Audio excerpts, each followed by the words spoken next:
पाठ 11 वन सवरना भोजन।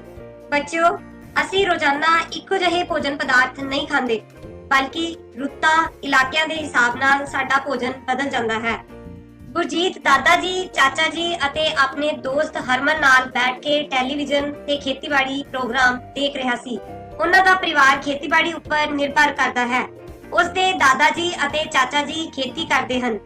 ਉਸ ਦੇ ਦਾਦਾ ਜੀ ਬਲਦਾਂ ਨਾਲ ਅਤੇ ਉਸ ਦੇ ਚਾਚਾ ਜੀ ਟਰੈਕਟਰ ਨਾਲ ਖੇਤੀ ਕਰਨ ਵਿੱਚ ਨਿਪੁੰਨ ਹਨ। ਬੱਚਿਓ, ਪਹਿਲੇ ਸਮੇਂ ਵਿੱਚ ਬਲਦਾਂ ਨਾਲ ਖੇਤੀ ਹੁੰਦੀ ਸੀ, ਪਰ ਅੱਜ-ਕੱਲ ਟਰੈਕਟਰ ਨਾਲ ਖੇਤੀ ਕੀਤੀ ਜਾਂਦੀ ਹੈ। ਉਹਨਾਂ ਦੇ ਨਾਲ-ਨਾਲ ਪਿੰਡ ਦੇ ਬਹੁਤ ਸਾਰੇ ਲੋਕਾਂ ਦਾ ਮੁੱਖ ਧੰਦਾ ਖੇਤੀਬਾੜੀ ਹੈ। ਬੱਚਿਓ, ਸਾਡੇ ਦੇਸ਼ ਭਾਰਤ ਵਿੱਚ ਬਹੁਤ ਸਾਰੇ ਲੋਕਾਂ ਦਾ ਮੁੱਖ ਕਿੱਤਾ ਖੇਤੀਬਾੜੀ ਹੈ। ਪਿੰਡ ਦੇ ਕਿਸਾਨਾਂ ਕੋਲ ਵਾਹੀਯੋਗ ਜ਼ਮੀਨ ਬਹੁਤ ਘੱਟ ਹੈ। ਉਹ ਆਪਣੇ ਪਰਿਵਾਰ ਦੀ ਮਦਦ ਨਾਲ ਥੋੜੀ ਜ਼ਮੀਨ ਵਿੱਚੋਂ ਵੀ ਜ਼ਿਆਦਾ ਕਮਾਈ ਕਰ ਲੈਂਦੇ ਹਨ। ਉਹਨਾਂ ਦੇ ਪਰਿਵਾਰ ਕੋਲ ਵੀ ਖੇਤੀਯੋਗ ਜ਼ਮੀਨ ਬਹੁਤ ਘੱਟ ਹੈ, ਇਸ ਲਈ ਉਹ ਠੇਕੇ ਜਾਂ ਹਿੱਸੇ ਤੇ ਜ਼ਮੀਨ ਲੈ ਲੈਂਦੇ ਹਨ। ਬੱਚਿਓ, ਸਾਡੇ ਦੇਸ਼ ਦੇ ਬਹੁਤੇ ਕਿਸਾਨਾਂ ਕੋਲ ਜ਼ਮੀਨ ਬਹੁਤ ਘੱਟ ਹੈ। ਖੇਤੀਬਾੜੀ ਕਰਨ ਲਈ ਕੋਆਪਰੇਟਿਵ ਸੁਸਾਇਟੀਆਂ ਕੋਲੋਂ ਸਸਤੇ ਬੀਜ, ਸੰਦ, ਖਾਦਾਂ, ਕੀਟਨਾਸ਼ਕ ਦਵਾਈਆਂ ਅਤੇ ਘੱਟ ਵਿਆਜ ਤੇ ਕਰਜ਼ਾ ਵੀ ਮਿਲ ਜਾਂਦਾ ਹੈ। ਬੱਚਿਓ, ਕੋਆਪਰੇਟਿਵ ਸੁਸਾਇਟੀਆਂ ਪਿੰਡਾਂ ਵਿੱਚ ਲੋਕਾਂ ਦੀ ਸਹੂਲਤ ਲਈ ਬਣਾਈਆਂ ਜਾਂਦੀਆਂ ਹਨ।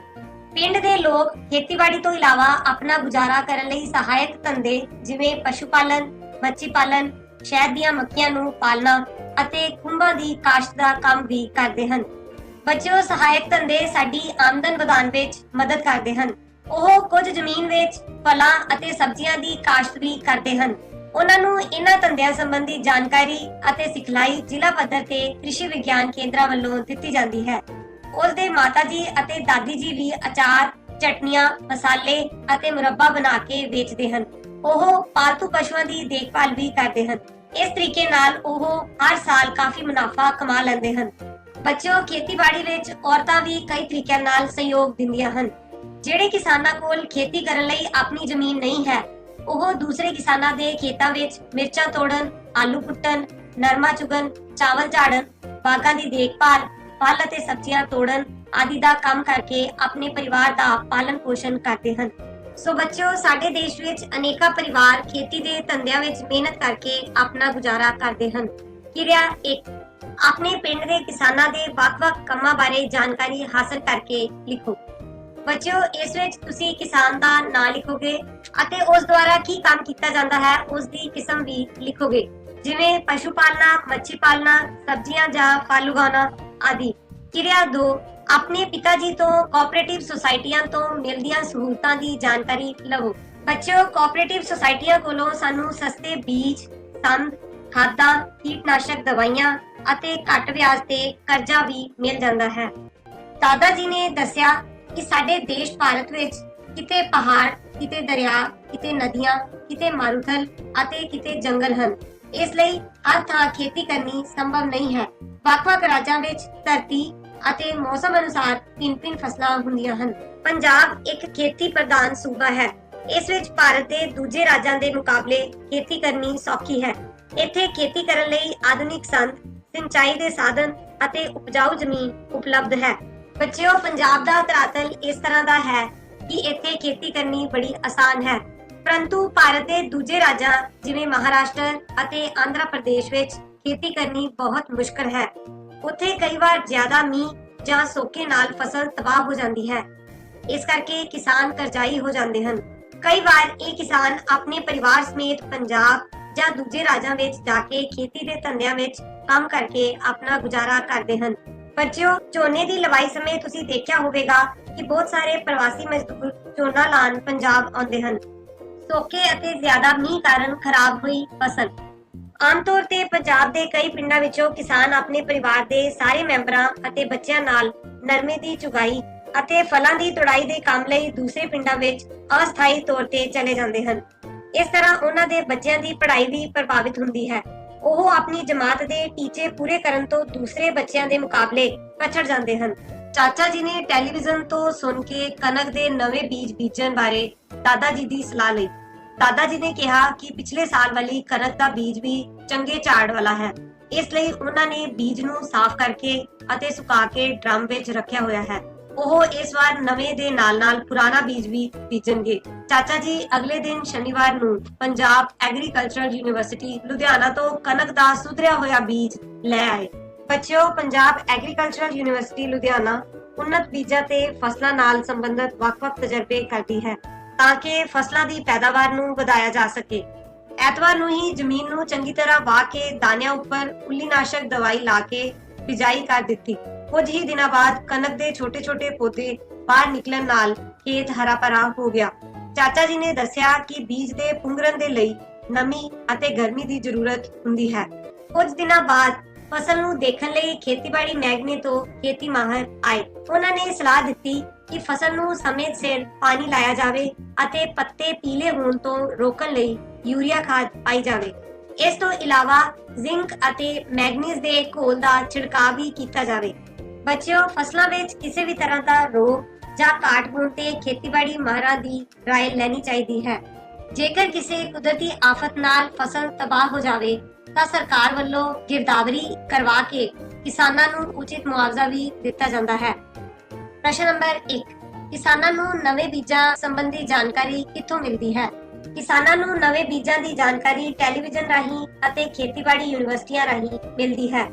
ਪ੍ਰਸ਼ਨ ਨੰਬਰ 2, ਖੇਤੀ ਦੇ ਸਹਾਇਕ ਧੰਦਿਆਂ ਦੇ ਨਾਂ ਦੱਸੋ। ਖੇਤੀਬਾੜੀ ਸਹਾਇਕ ਧੰਦੇ ਜਿਵੇਂ ਪਸ਼ੂ ਪਾਲਣ, ਮੱਛੀ ਪਾਲਣ, ਸ਼ਹਿਦ ਦੀਆਂ ਮੱਖੀਆਂ ਪਾਲਣਾ ਅਤੇ ਖੁੰਭਾਂ ਦੀ ਕਾਸ਼ਤ ਆਦਿ ਹਨ। ਪ੍ਰਸ਼ਨ ਨੰਬਰ 3, ਕਿਸਾਨ ਔਰਤਾਂ ਕੀ ਕੰਮ ਕਰਦੀਆਂ ਹਨ? ਕਿਸਾਨ ਔਰਤਾਂ ਅਚਾਰ, ਮੁਰੱਬੇ ਅਤੇ ਚਟਨੀਆਂ ਬਣਾ ਕੇ ਵੇਚਦੀਆਂ ਹਨ ਅਤੇ ਪਾਲਤੂ ਪਸ਼ੂਆਂ ਦੀ ਦੇਖਭਾਲ ਵਿੱਚ ਮਦਦ ਕਰਦੀਆਂ ਹਨ।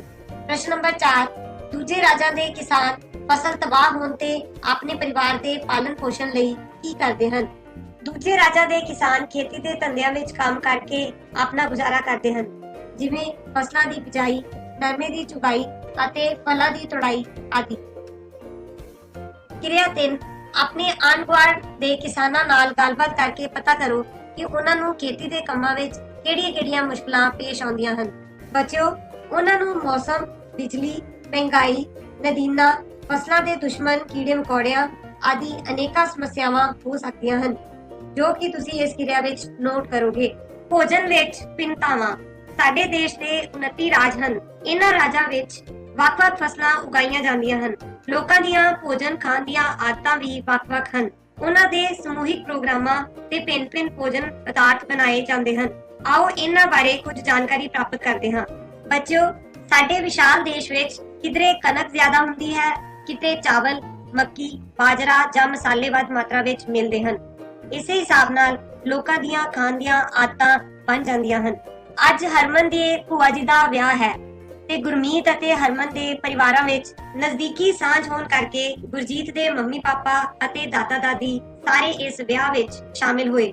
ਬਰਾਤ ਨੂੰ ਚਾਹ ਪਾਣੀ ਪਿਆਉਣ ਤੋਂ ਬਾਅਦ ਕੁਝ ਨੇੜਲੇ ਰਿਸ਼ਤੇਦਾਰ ਗੁਰਦੁਆਰਾ ਸਾਹਿਬ ਆਨੰਦ ਕਾਰਜ ਕਰਵਾਉਣ ਚਲੇ ਗਏ।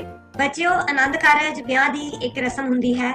ਬਾਕੀ ਲੋਕ ਪੈਲਸ ਵਿੱਚ ਗੀਤ ਸੰਗੀਤ ਸੁਣਨ ਲੱਗੇ ਅਤੇ ਆਪਣੀ ਪਸੰਦ ਦੀਆਂ ਚੀਜ਼ਾਂ ਖਾਣ ਪੀਣ ਲੱਗੇ। ਗੁਰਜੀਤ ਦੇ ਪਰਿਵਾਰ ਦੇ ਸਾਰੇ ਮੈਂਬਰ ਇਕੱਠੇ ਕੁਰਸੀਆਂ ਤੇ ਬੈਠੇ ਸਨ। ਪੈਰੇ ਵਾਰੀ-ਵਾਰੀ ਖਾਣ ਪੀਣ ਦੀਆਂ ਵਸਤਾਂ ਲਿਆ ਰਹੇ ਸਨ। ਗੁਰਜੀਤ ਦਾ ਆਈਸਕ੍ਰੀਮ ਖਾਣ ਨੂੰ ਬੜਾ ਦਿਲ ਕਰ ਰਿਹਾ ਸੀ। ਬਾਪੂ ਜੀ, ਤੁਸੀਂ ਆਈਸਕ੍ਰੀਮ ਖਾਓਗੇ? ਗੁਰਜੀਤ ਨੇ ਆਪਣੇ ਦਾਦਾ ਜੀ ਤੋਂ ਜਾਣਬੁੱਝ ਕੇ ਪੁੱਛਿਆ। ਉਸਦੇ ਦਾਦਾ ਜੀ ਉਸਦੀ ਚਾਲਾਕੀ ਸਮਝ ਗਏ ਅਤੇ ਕਹਿਣ ਲੱਗੇ, ਬੇਟਾ, ਤੂੰ ਜਾਣਦਾ ਹੈ ਮੈਂ ਠੰਡੀਆਂ ਚੀਜ਼ਾਂ ਨਹੀਂ ਖਾਂਦਾ। ਲੱਗਦਾ ਏ ਤੂੰ ਆਪ ਆਈਸਕ੍ਰੀਮ ਖਾਣੀ ਚਾਹੁੰਦਾ ਹੈ। ਬਾਪੂ ਜੀ, ਤੁਸੀਂ ਮੇਰੀ ਗੱਲ ਇੰਨੀ ਛੇਤੀ ਕਿਵੇਂ ਸਮਝ ਗਏ? ਬਾਅਦ ਵਿੱਚ ਆਈਸਕ੍ਰੀਮ ਖਾਂਦੇ ਹੋਏ ਗੁਰਜੀਤ ਨੇ ਪੁੱਛਿਆ, ਬੇਟਾ, ਮੈਨੂੰ ਤੇਰੀ ਹਰ ਚਾਲਾਕੀ ਬਾਰੇ ਪਤਾ ਹੈ। ਜਦੋਂ ਤੂੰ ਦੁਕਾਨ ਤੋਂ ਗੱਚਕ, ਟਾਫੀਆਂ, ਕੁਰਕੁਰੇ ਜਾਂ ਚਿਪਸ ਲੈਣੇ ਹੋਣ, ਉਦੋਂ ਵੀ ਤੂੰ ਇਹੀ ਤਰੀਕਾ ਵਰਤਦਾ ਏ। ਗੁਰਜੀਤ ਦੇ ਦਾਦਾ ਜੀ ਨੇ ਆਪਣਾ ਤਜਰਬਾ ਸਾਂਝਾ ਕੀਤਾ। ਬਾਪੂ ਜੀ, ਜਦੋਂ ਮੈਂ ਬਾਜ਼ਾਰ ਵਿੱਚ ਪਾਪਾ ਤੋਂ ਫਰੂਟੀ ਲੈਣੀ ਹੋਵੇ, ਉੱਥੇ ਵੀ ਮੈਂ ਇਹੀ ਢੰਗ ਵਰਤਦਾ ਹਾਂ। ਗੁਰਜੀਤ ਨੇ ਹੱਸਦੇ-ਹੱਸਦੇ ਦੱਸਿਆ, ਬੇਟਾ, ਇਹਨਾਂ ਸਾਰੀਆਂ ਚੀਜ਼ਾਂ ਦੀ ਬਜਾਏ ਤੈਨੂੰ ਦੁੱਧ, ਘਿਓ, ਦਹੀਂ, ਮੱਖਣ, ਖੋਆ ਆਦਿ ਖਾਣਾ ਚਾਹੀਦਾ। ਫਰੂਟੀ ਨਾਲੋਂ ਤਾਂ ਚੰਗਾ ਹੈ ਤੂੰ ਤਾਜ਼ੇ ਫਲ ਖਾਇਆ ਕਰੇ ਜਾਂ ਆਪਣੀ ਮੰਮੀ ਤੋਂ ਫਲਾਂ ਦਾ ਤਾਜ਼ਾ ਜੂਸ ਕਢਵਾ ਲਿਆ ਕਰ। ਗੁਰਜੀਤ ਦੀ ਦਾਦੀ ਨੇ ਗੱਲ ਵਿੱਚ ਹਿੱਸਾ ਲੈਂਦਿਆਂ ਕਿਹਾ, ਤੇਰੇ ਪਾਪਾ ਨੂੰ ਮੈਂ ਆਪਣੇ ਹੱਥੀਂ ਦੁੱਧ, ਘਿਓ ਬਹੁਤ ਖਵਾਇਆ, ਤਾਂ ਹੀ ਤਾਂ ਇੰਨਾ ਉੱਚਾ, ਲੰਬਾ ਅਤੇ ਤਕੜਾ ਸਰੀਰ ਹੈ ਉਸਦਾ। ਦੁੱਧ ਵਿੱਚ ਕਦੇ ਬਦਾਮ ਤੇ ਕਦੇ ਸੇਵੀਆਂ ਪਾ ਕੇ ਦਿੰਦੀ ਸਾਂ। ਜਦੋਂ ਦਾ ਖੇਤੀ ਦਾ ਕੰਮ ਛੱਡ ਕੇ ਪੜ੍ਹਾਈ ਵੱਲ ਲੱਗਿਆ ਹੈ, ਆਪਣੀ ਖੁਰਾਕ ਕੁਝ ਬਦਲ ਲਈ ਹੈ ਉਸਨੇ। ਹੁਣ ਵੀ ਬਚਪਨ ਦੀ ਆਦਤ ਅਨੁਸਾਰ ਰੋਟੀ ਤੋਂ ਬਾਅਦ ਗੁੜ ਜ਼ਰੂਰ ਖਾਂਦਾ ਹੈ। ਬੱਚਿਓ, ਗੁੜ ਤੋਂ ਸਾਨੂੰ ਆਇਰਨ ਮਿਲਦਾ ਹੈ। ਦਾਦੀ ਜੀ, ਮੈਂ ਵੀ ਦਿਨ ਵਿੱਚ 2 ਵਾਰ ਦੁੱਧ ਪੀਂਦਾ ਹਾਂ। ਦੁੱਧ ਵਿੱਚ ਕੰਪਲੈਨ ਮਿਲਾ ਲੈਂਦਾ ਹਾਂ। ਤੁਸੀਂ ਜਿਹੜੀ ਖਿਚੜੀ ਦੁੱਧ ਵਿੱਚ ਮਿਲਾ ਕੇ ਖਾਂਦੇ ਹੋ, ਉਹ ਮੈਨੂੰ ਘੱਟ ਸਵਾਦ ਲੱਗਦੀ ਹੈ। ਗੁਰਜੀਤ ਨੇ ਉੱਤਰ ਦਿੱਤਾ। ਪੁੱਤਰ, ਸਾਡੇ ਵੇਲੇ ਤਾਂ ਦੁੱਧ, ਲੱਸੀ ਅਤੇ ਅਨਾਜ ਦੀਆਂ ਹੀ ਖੁਰਾਕਾਂ ਸਨ। ਤੇਰੇ ਦਾਦਾ ਜੀ ਜਦੋਂ ਗਰਮੀਆਂ ਵਿੱਚ ਖੇਤਾਂ ਵਿੱਚ ਕੰਮ ਕਰਦੇ ਸਨ ਤਾਂ ਖੜੇ-ਖੜੇ ਲੱਸੀ ਦਾ ਕੁੱਜਾ ਪੀ ਜਾਂਦੇ ਸਨ। ਲੱਸੀ ਵਿੱਚ ਦੁੱਧ ਦੀਆਂ ਧਾਰਾਂ ਮਾਰ ਕੇ ਤਿਉੜ ਬਣਾਉਂਦੇ ਸੀ, ਜਿਹੜੀ ਬੜੀ ਹੀ ਤਾਕਤ ਦੇਣ ਵਾਲੀ ਚੀਜ਼ ਮੰਨੀ ਜਾਂਦੀ ਸੀ। ਦੁਪਹਿਰ ਵੇਲੇ ਸਾਰੇ ਪਰਿਵਾਰ ਦੇ ਮੈਂਬਰ ਕਾੜਨੀ ਵਾਲਾ ਦੁੱਧ ਪੀਂਦੇ ਸਨ। ਹੁਣ ਤਾਂ ਨਾ ਉਹ ਖੁਰਾਕਾਂ ਨੇ, ਨਾ ਹੀ ਉਹ ਕੰਮ। ਦਾਦੀ ਨੇ ਆਪਣੇ ਸਮਿਆਂ ਨੂੰ ਯਾਦ ਕਰਦਿਆਂ ਸਮਝਾਇਆ।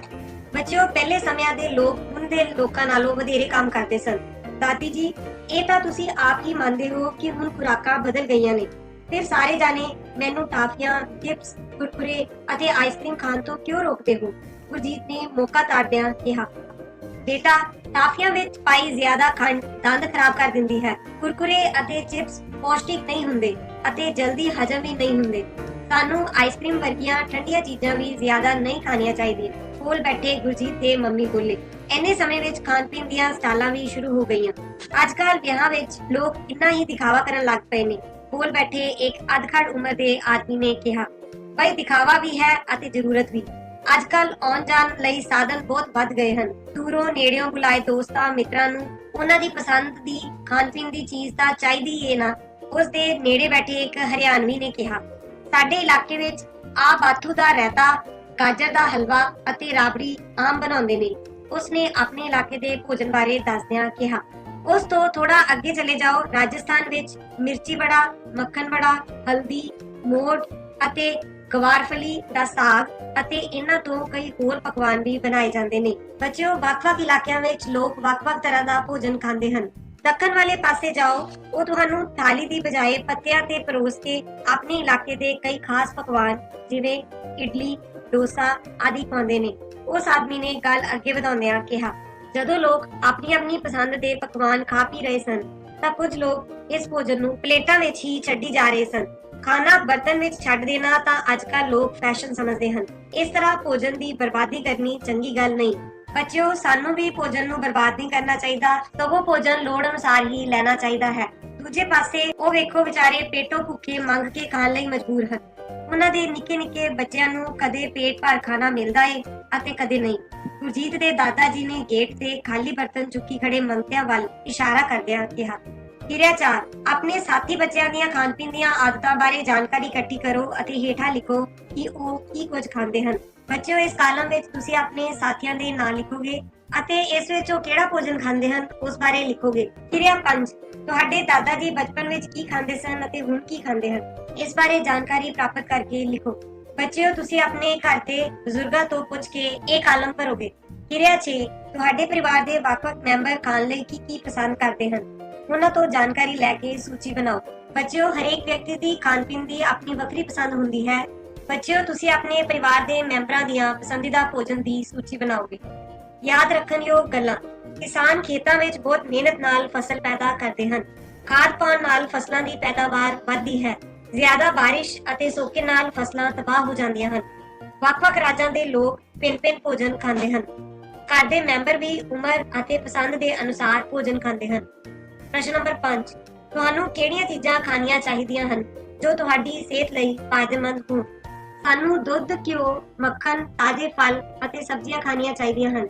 ਸਾਨੂੰ ਚਿਪਸ, ਟਾਫੀਆਂ, ਕੁਰਕੁਰੇ ਆਦਿ ਵਸਤਾਂ ਖਾਣ ਤੋਂ ਗੁਰੇਜ਼ ਕਰਨਾ ਚਾਹੀਦਾ ਹੈ।